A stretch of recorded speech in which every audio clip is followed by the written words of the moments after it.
Bom dia, graça e paz da parte do nosso Senhor Jesus Cristo, amém? Que bom que você veio, que bom que você está aqui na casa do Senhor, para nós juntos aprendermos um pouco mais daquilo que o Senhor nos ensina através da palavra de Deus.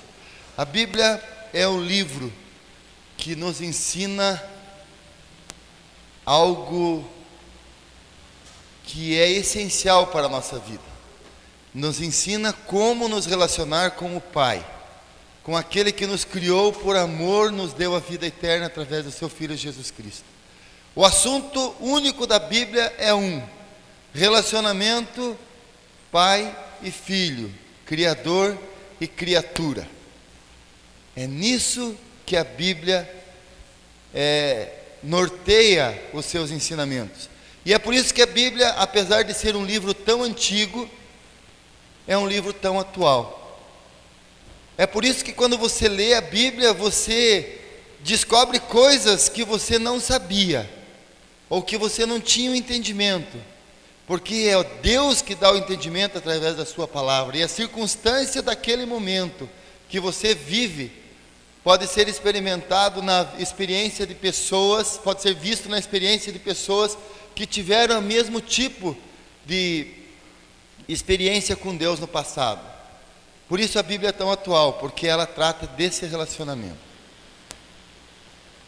Nós somos pessoas comuns, pessoas que trabalham, pessoas que fazem do seu dia a dia um constante batalhar na busca de uma série de fatores, uma porção de coisas que nós precisamos fazer para que a nossa vida vá bem. O que você precisa fazer na sua vida para que você vá bem? O que você precisa fazer para comer? O que, Jamile? Trabalhar. Nós precisamos trabalhar. Aqui, quem não trabalha aqui, levante a mão. Todo mundo trabalha. Mesmo aquele que não tem um emprego, que não tem uma atividade, tudo é trabalho. Você levantar pela manhã e fazer o seu café é um trabalho. Você lavar a louça é um trabalho. Arrumar a casa é um trabalho. Todo mundo trabalha, né? E diz assim que Deus trabalha ainda mais que nós. Todos nós temos tarefas. Alguns são um pouco menos atarefados e outros são mais atarefados. Nós vamos estudar um homem hoje chamado Gideão. Gideão, ele era malhador de trigo. Ele trabalhava junto com o povo hebreu, e ele trabalhava bastante. E nós vamos conhecer algumas características desse homem, como nós, um homem comum, que trabalhava e foi chamado. Gideão era um homem tímido. Tem vários tipos de temperamentos ou de característica pessoal. Existe a pessoa tímida, existe a pessoa, ao contrário de tímido, desinibido, extrovertido. Existe a pessoa calma e existe a pessoa nervosa, irada. Existe a pessoa boa e existe a pessoa má. Existe o colérico, e aqui na igreja nós às vezes escutamos assim, ele é sanguíneo. Quando o sangue ferve, o cara fica vermelho, ele muda e muda toda a sua atitude diante da circunstância. Gideão, diz a Bíblia, que era um homem tímido, trabalhador, que era uma pessoa organizada e que foi chamado. Qual foi o chamado de Gideão? Vocês sabem qual foi o chamado de Gideão?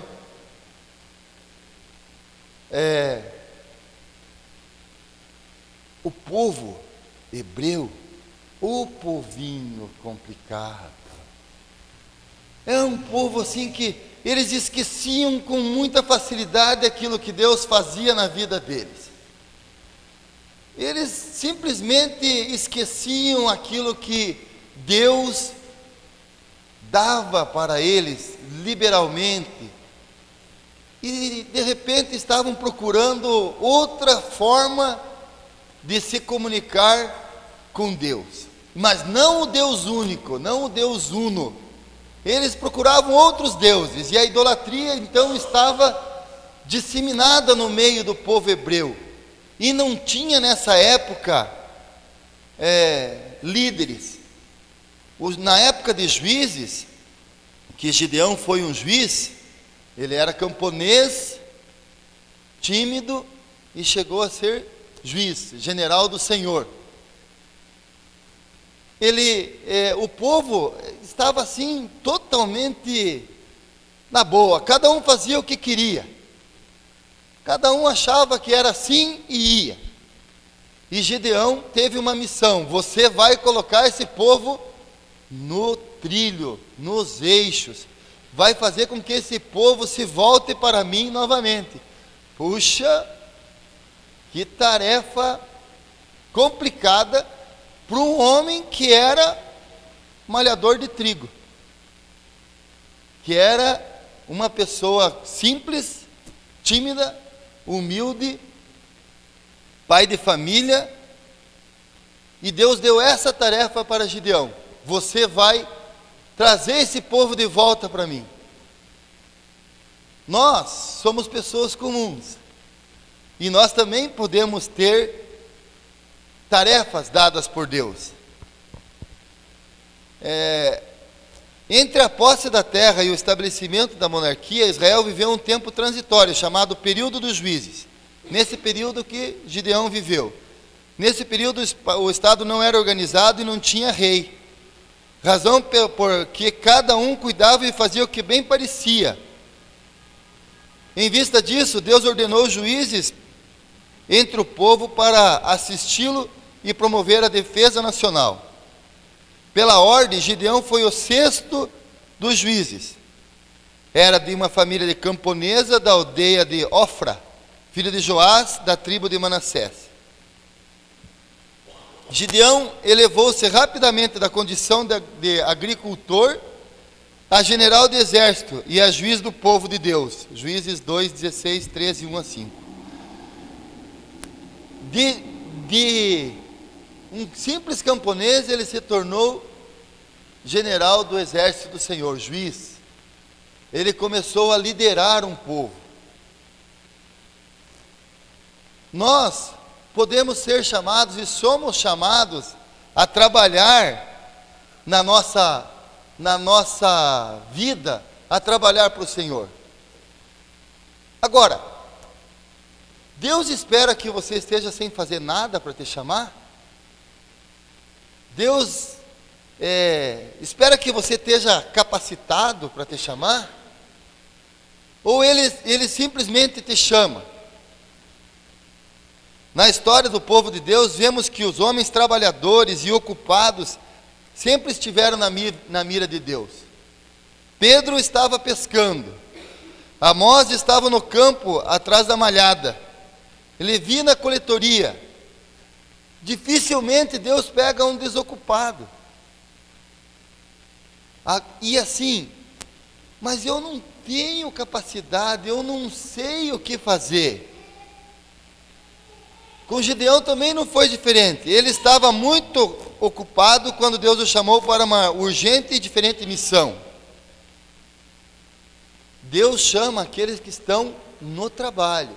E você às vezes pode dizer assim: mas eu tenho tanto trabalho, eu preciso de tanto esforço para ganhar o sustento, para manter minha família.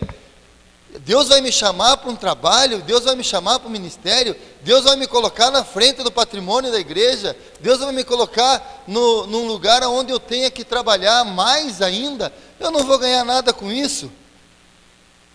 Mas Deus está de olho em você. Deus quer que você... A mão de obra de Deus somos nós. Nós somos os braços, nós somos as pernas, nós somos a boca do Senhor no mundo. Nós falamos de Deus, nós abençoamos as pessoas, nós orientamos as pessoas, dando testemunho daquilo que Deus fez em nossas vidas. 40 anos se passou desde a abençoada liderança da juíza Débora. A nova geração esqueceu os feitos de Deus e dele se afastou. Os midianitas, seus velhos inimigos, voltaram a oprimi-la. O que estava acontecendo naquela época? Débora, que foi uma grande juíza, uma líder, que levou o povo a caminhar com Deus, já tinha morrido. E já tinha passado 40 anos desse tempo.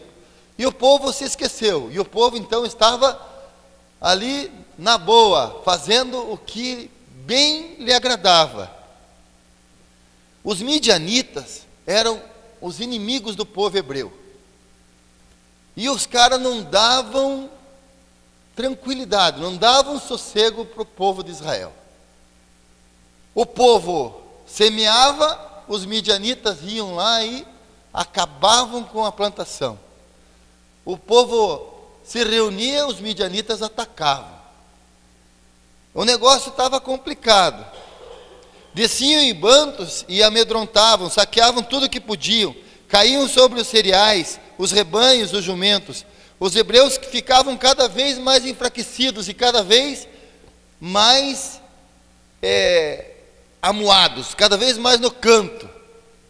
Deus olhou para Gideão e disse: eu vou levar esse rapaz aqui, para dar um jeito nessa coisa. Esse menino, esse homem, vai ser quem vai mudar essa situação. A missão do profeta foi recordar ao povo de Deus o que Deus fez a Israel no passado. A missão do anjo foi, por meio de Gideão, a de encorajar Israel a perseguir com firmeza o inimigo opressor. Naquela época, o povo guerreava, brigavam mesmo, lutavam, se matavam.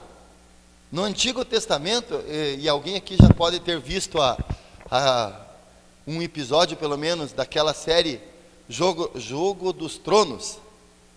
Alguém já viu? É agora que está na mídia e na moda. É um seriado norte-americano que fala do jogo de poder de 7 reinos.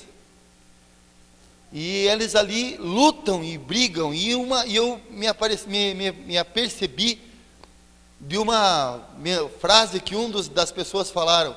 A mulher falou: você é um assassino. A rainha falou: você é um assassino.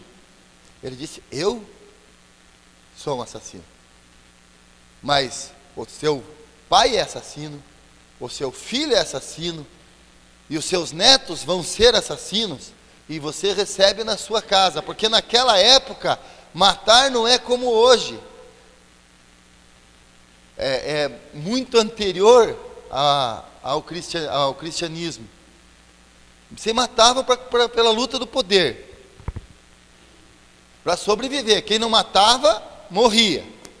E o que Gideão era? O que Deus viu em Gideão? Ele era um homem trabalhador, ele malhava o trigo no campo para manter a família, era precavido, escondia o produto da vista dos saqueadores, ele sabia que os midianitas vinham, então ele tinha uma reserva. Ele era humilde, ele dizia assim: a minha família é a mais pobre de Manassés, e eu o menor na casa de meu pai. Prudente, ele verificou tudo primeiro sobre o que viu e ouviu. Sincero e temente, antes quis adorar e ofertar ao Senhor. A comissão de Gideão foi assim: vai nessa tua força e livra Israel da mão dos midianitas. Porventura não te enviei eu? Imagine você, ou eu, e Deus diz assim: Mário, a tua missão é livrar o povo, os jovens do crack. A tua missão é, você vai livrar os meninos do crack, os jovens do crack. Ah, Senhor, quem sou eu para fazer isso? Quem sou eu? Eu não posso, eu não vou. E Deus diz assim para ele: porventura não te enviei eu? Quando nós vemos o pessoal na Cracolândia trabalhando, eles estão numa comissão dada por Deus. Não é porque eles querem estar lá trabalhando com aquele povo, é porque Deus enviou eles. Quando a gente vê um missionário indo para o Oriente Médio, sendo perseguido e às vezes morto por causa do Evangelho, não é porque ele quis ir. Como é bom ser missionário no Brasil, na região sul, em Florianópolis.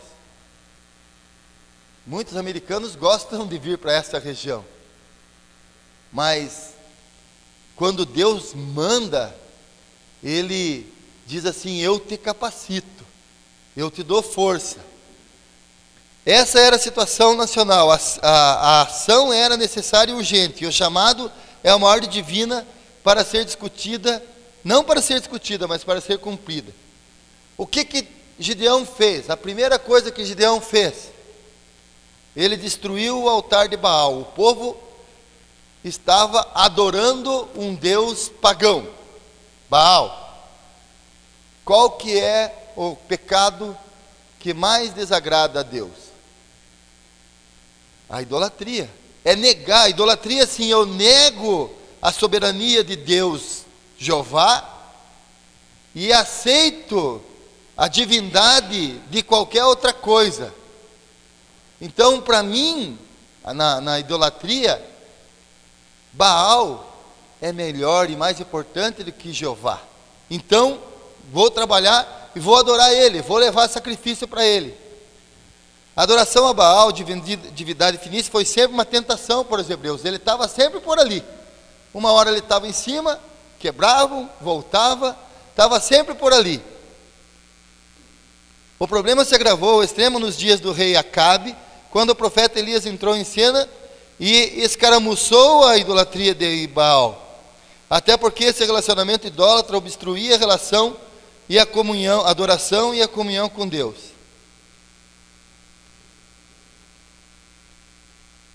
Isso estava obstruindo o canal da bênção de Deus ao seu povo.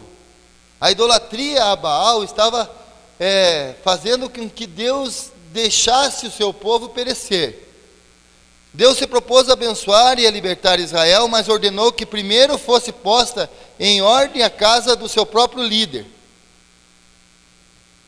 Havia romaria a Baal na casa da família de Gideão, um mau exemplo.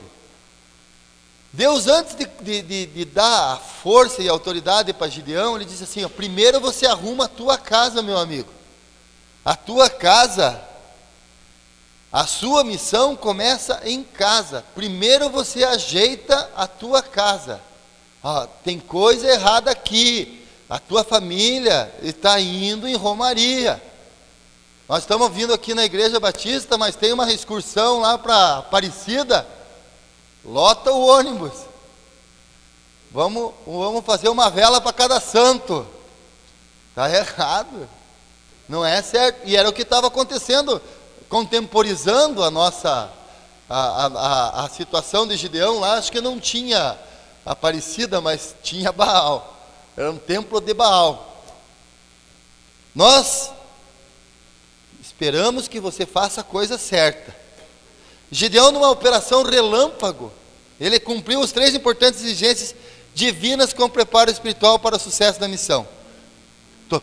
Ele tomou um boi de 7 anos, deu ao pai e mais 10 homens, e com eles derrubou o altar e cortou o bosque da romaria do Baal. Assim limpou a sua propriedade, da sua propriedade a idolatria reinante. Primeiro ele destruiu o altar de Baal. Esse aqui, na minha terra, não. Aqui, não. Segundo, ele substituiu o altar de Baal por outro dedicado a Jeová. Tomou também o segundo boi de seu pai e o sacrificou ao Senhor, dispondo suas partes sobre o novo altar. Então ele fez o sacrifício. Naquela época você fazia sacrifício. Ele fez sacrifício ao Senhor. Então ele mostrou para o povo: Baal não, Jeová sim. e com lenha cortada no bosque, queimou o holocausto em adoração e honra ao Deus eterno. Pronto. Como diz os nortistas. Pronto. Ele ajeitou a casa dele. Agora eu vou trabalhar. Agora vem a luta. A preocupação de Gideão. Temendo o tumulto popular, Gideão teve o cuidado de fazer tudo numa só noite.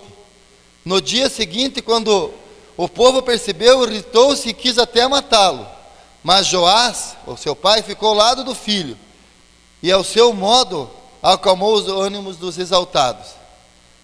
Restaurando o culto e a comunhão com Jeová, o Espírito Santo caiu sobre Gideão, que corajosamente reuniu o povo e tocou a trombeta para a batalha.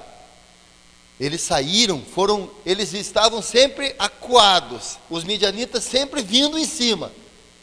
E agora, Gideão diz assim: eia povo, vamos pegar esses caras.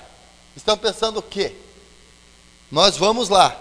Gideão aplicou ainda o teste do velo perante Deus e ficou plenamente convicto de que poderia partir mesmo para o desfecho da sua missão. Quantos homens Gideão levou para a luta? A batalha era grande. Os midianitas, um exército enorme. E eu estou vendo um pouco dessa série, e a gente vê o quanto eles se preparavam para a luta.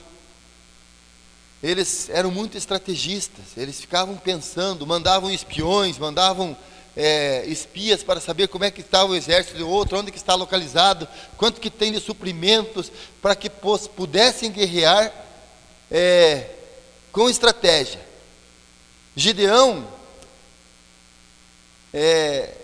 sabia que o inimigo ocupava todo o vale, e era como areia na praia do mar.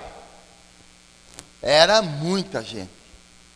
Mas como o Senhor já havia prometido, se Israel for fiel, 5 israelitas perseguirão a 100, e 100 perseguirão a 10 mil, e 1 perseguirá a 1000.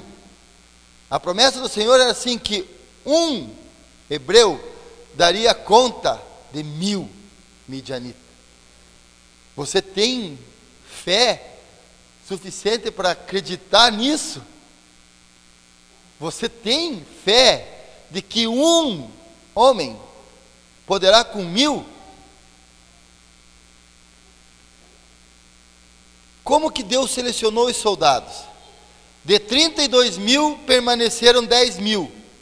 E ainda desses que Deus fez descer a fonte de Arode, os que juntaram a água nas mãos e lamberam sem se abaixarem, segurando as armas, foram escolhidos. Estes foram apenas 300. De 32.000 homens que Gideão teria à disposição, somente 300 foram para a batalha. Lembra que nós falamos que o inimigo enchia todo o vale como era a areia da praia. E só 300 foram. Vocês assistiram? Alguém já assistiu aquele filme 300? Não sei se tem referência, mas 300 foram. Na Bíblia está dito que 300 foram. Dividiu os 300 em 3 grupos. E a estratégia que foi usada: dividiu os 300 em 3 grupos e deu-lhes nas mãos trombetas, cântaros vazios e tochas. Cântaros vazios e tochas. Ué, eles estão indo para a guerra, não está faltando alguma coisa? O que naquela época se usava como arma? O que se usava? Lança, espada. Era machado. Imagine uma guerra daquele tipo. À noite eles se dispuseram em torno do arraial inimigo, muito bem orientados em como usar os instrumentos de que dispunham. Em altas horas da noite, Gideão deu o sinal, e todos tocaram as trombetas, quebraram os cântaros, seguraram as tochas e gritavam com grande voz. Quem assistiu 300 aqui? Eu assisti. E eles lembra como os soldados gritavam? Eles urravam. Nas trevas, os inimigos se assustaram, entraram em pânico, feriram-se entre si e fugiram apavorados, deixando para trás grandes despojos. Assim a batalha foi ganha, sem usar as espadas, mas pelo braço do Senhor. Quem ganhou a guerra? O Senhor. Os 300 foram os instrumentos de Deus. A estratégia veio de Deus. Mas o que fez com que isso acontecesse? A fé de Gideão. Gideão, ele fez a coisa de acordo como Deus mandou. Confiou plenamente em Deus e Deus deu a vitória. Mas Gideão, um homem de fé, ele também era homem. E como é fácil você cair. A Bíblia diz assim: aquele que está em pé, vigie para que não caia. Apóstolo Paulo. É, pastor?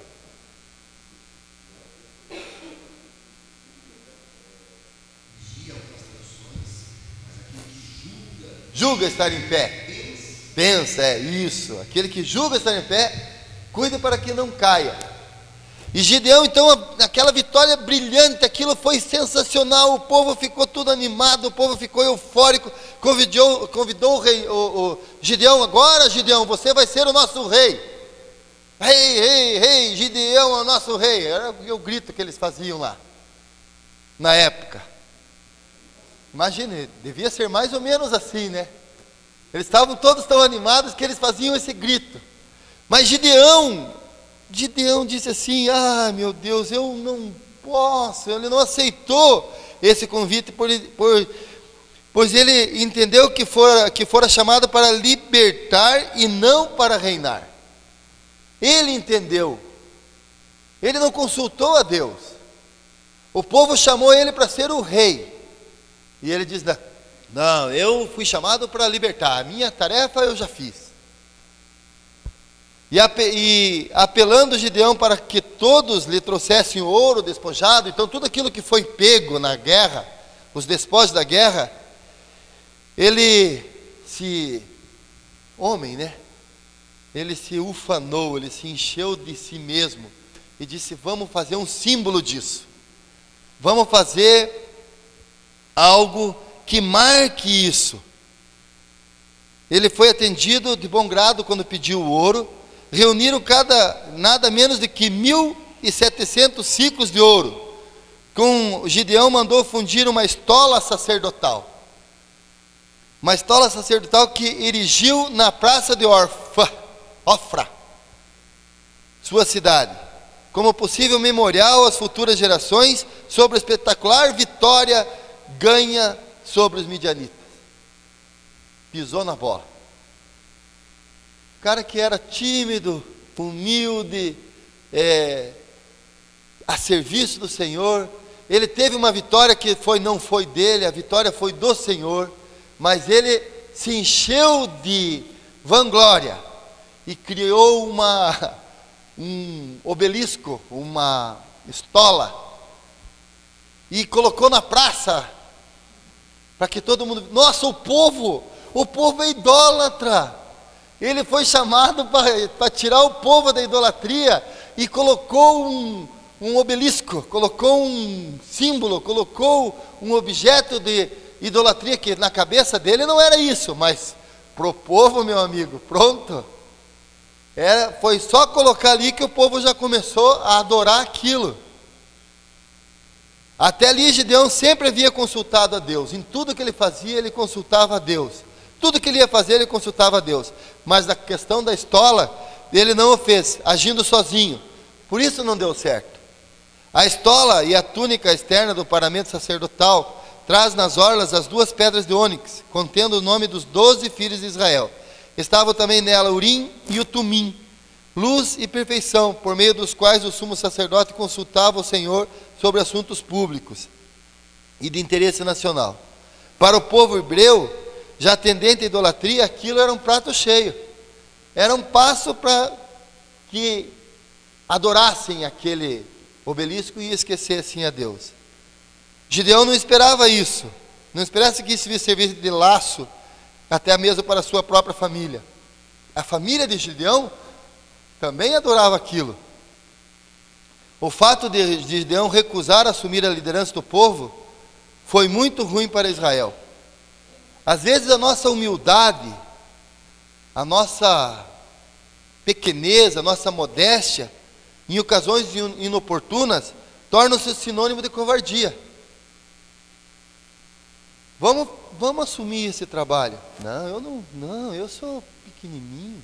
Não, eu acho que eu não vou conseguir. Melhor passa para o Júlio.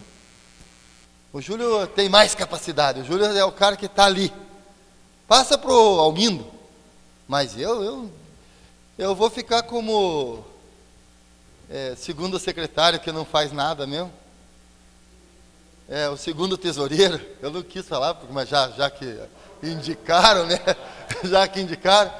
Vou ficar como segundo tesoureiro. Se tiver terceiro, melhor ainda. E às vezes você tem a capacidade, e se você não tem a capacidade, você sabe que é Deus quem capacita. O importante é que Gideão tem o nome dele gravado na galeria dos heróis da fé. Na carta de Hebreus, dele se testifica o Espírito Santo, dizendo assim: e que mais direi ainda? Certamente me faltará o tempo necessário para refletir a respeito de Gideão, que por meio da fé praticou a justiça, obteve promessas, escapou do fio da espada, da fraqueza tirou força, fez-se poderoso na batalha, pôs em fuga o exército dos estrangeiros. E o que Gideão era? O que nós vimos no começo? Malhador de trigo. Era um cara comum, tipo simples, modelo básico, standard, sem opcional. MSI, mais simples impossível. Mas Deus pegou ele e disse: é você, rapaz. Gideão, assim como eu e como você, não era um homem especial. Era trabalhador como a maioria de nós somos. Era uma pessoa simples, mas que ao ouvir o chamado de Deus, ele obedeceu. Não se escondeu. Não disse que era para outro fazer. E Deus fez grandes coisas por meio dele. Assim como Gideão, enquanto buscarmos a orientação de Deus, Ele nos ajudará a consagrar nossa vida, nossa casa e até mesmo as pessoas ao nosso redor. Enquanto nós consultarmos a Deus, enquanto nós estivermos sobre a proteção, sobre o cuidado de Deus, se nós estivermos sobre a orientação de Deus, pedindo que Ele nos oriente, colocando a nossa vida diante de Deus, Deus faça em mim segundo a sua vontade, e seguindo aquilo que Deus nos orienta, Ele estará conosco. Quando Gideão agiu sem consultar a Deus, ele pecou e fez pior. Ele fez os outros pecar. Todo mundo pecou por causa dele.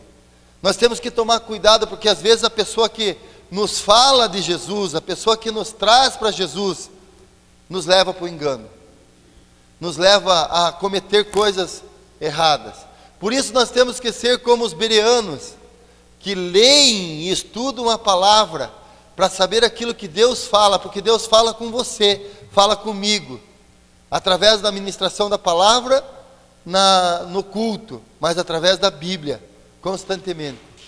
Temos que tomar cuidado para não cair na lábia daqueles que buscam a satisfação dos seus desejos, das suas aspirações, da sua igreja. A minha igreja do Evangelho Perpendicular. Acabei de inventar. Mas é minha. Você é fiel da minha igreja. Então você contribua para a minha igreja, ou para a nossa igreja, para que ela cresça, para que nós tenhamos vitória, para que nós sejamos felizes, para que nós tenhamos tudo aquilo que nós precisamos. E cadê Deus? em tudo isso. Temos que tomar cuidado para que nós não sejamos membros de igreja. Nós temos que ser membros ou cidadãos do reino de Deus, olhando para Ele, que nos dá a certeza da vida eterna por meio do seu Filho Jesus. A forma de seguirmos firmes no caminho do Senhor, seja em nosso trabalho, em nossa família, ou onde quer que for, é buscando a vontade de Deus e obedecendo a ela. Só assim poderemos fazer coisas maiores do que essa. Gideão, um homem tímido ou valente? Olhando agora, conhecendo a história toda de Gideão, foi um homem tímido ou valente? Valente, mas tímido. Homem, como eu e como você. A sua missão começou em casa. Deus estava com ele e falava com ele. Deus estava com ele e falava com ele. Nós podemos dizer assim que Deus nos deu o Consolador, o Espírito Santo, que está conosco e fala conosco. Talvez não fale de forma direta e chegue assim no Cid e diga: Cid, faça assim, vá por aqui, mas o Espírito Santo de Deus, o Consolador que Jesus Cristo nos deixou, está conosco, fala conosco todos os dias. A missão de Gideão começou em casa, ele começou ajeitando em casa. Nós temos que ajeitar a nossa casa, temos que ver o que precisa ser ajeitado, o que tem de errado, o que está desviado do caminho do Senhor. Deus deu a vitória a Gideão, Ele nos dá a vitória também, mas também temos que tomar cuidado que bons homens, boas mulheres, bons filhos de Deus também tropeçam. Temos que cuidar para não tropeçar. Gideão será lembrado sempre pelo seu exemplo de fé, homem de fé. Olha, e combater um exército com tantos inimigos, com 300 pessoas,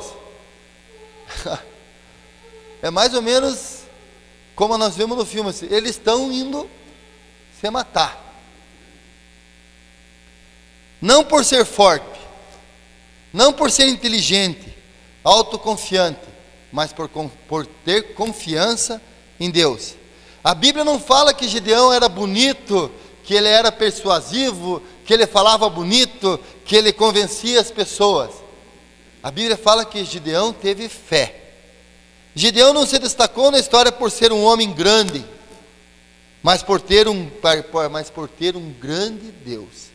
Ele se destacou por ter confiança em Deus. Não foi ele que se destacou, foi Deus que deu a vitória a ele. Ele tinha um grande Deus. E é mais ou menos aquele ditadozinho que alguém já deve ter recebido no Facebook, aquela ilustração que diz assim: não fale, agora me ajudem aí, não fale que o seu problema é grande, fale que seu Deus é grande. Como é que é, Jamília? Você que é mais facebookeira. Mas assim, fale para o seu problema que você tem um grande Deus. Não fale para Deus que você tem um grande problema. Fale para o seu problema: eu tenho um grande Deus.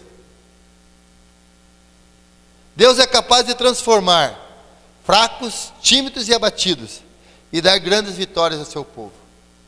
Nós somos filhos de Deus, confiamos nele, gostamos de estar na presença dele, mas precisamos ter fé nele. Não brincar com essa situação. Senão, eu digo uma coisa, meus irmãos, eu já falei isso algumas vezes e é o que eu creio.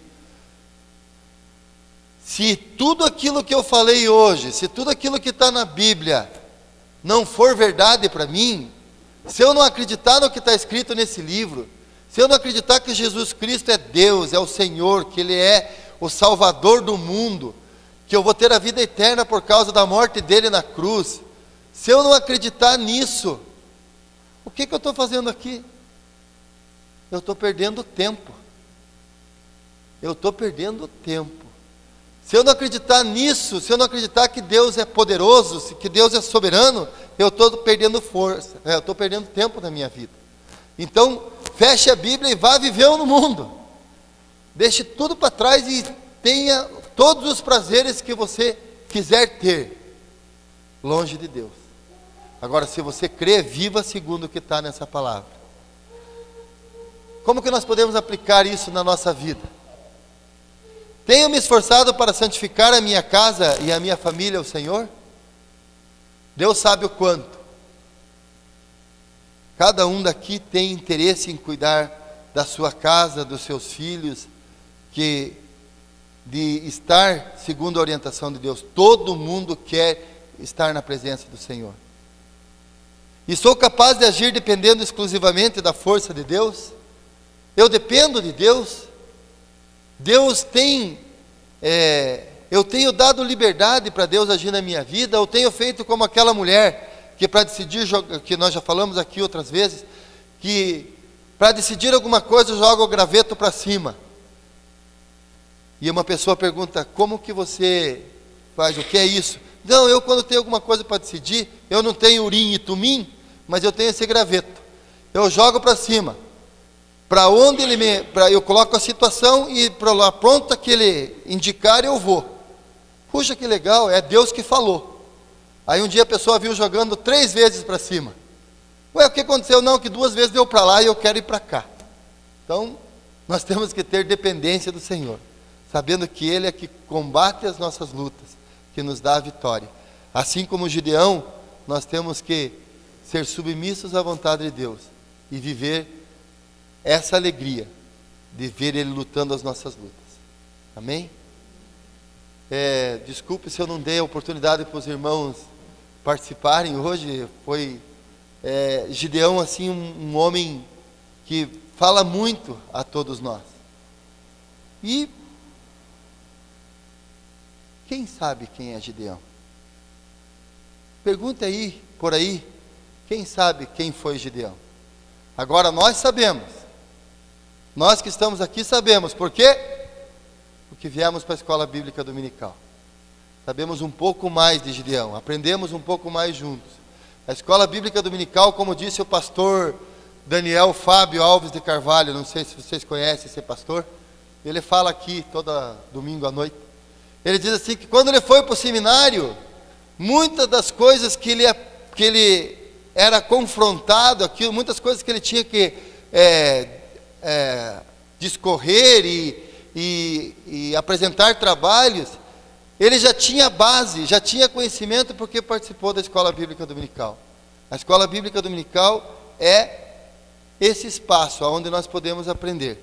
Quando o professor deixa, vocês podem até falar. Então, me perdoem, hoje eu realmente pequei. Poderia ter deixado oportunidade para vocês falar, mas Gideão é muito bom. Que Deus abençoe a todos e que nós possamos ser como Gideão, ter fé no Senhor Jesus e em Deus que nos dá a vitória. Amém? Vamos orar então. Pai amado, nós louvamos e bendizemos ao Senhor.